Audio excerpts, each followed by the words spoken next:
ઈલો હા જમતા પહેલા એક જોક સંભળાવી દે મારો દીકરો.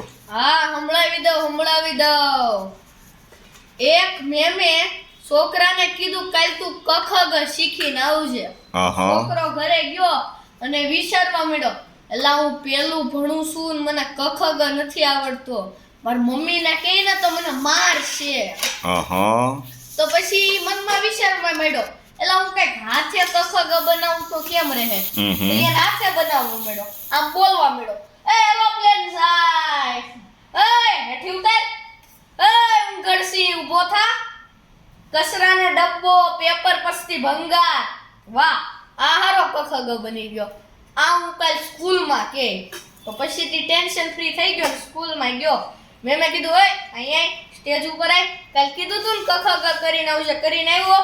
છોકરો કે હા. તો ઈ છોકરાને કીધું બોલ. તો ઓલો કે જો એરોપ્લેન જાય. તો ઓલી મેમ ખુરશી ઉપર ચડીને આમ જોવે. તો ઓલો કે એ હેઠી ઉતાર. તો ઓલી મેમ કે ગાડી સામું બોલશો, હાલ પ્રિન્સિપલ પાસે લઈ જાઓ. તો પ્રિન્સિપલ આમ ભૂતાતા. તો ઈ કે એ ઊંઘડસી ઊભો થા. તો પ્રિન્સિપલ એક લાફો આટી ગયા. પછી કે તને હવે બધા કેવા લાગી છે? ઈ કે કચરાનો ડબ્બો. પછી કે આખી સ્કૂલ તને કેવી લાગે છે? કે પેપર પસ્તી ભંગાર. વાહ.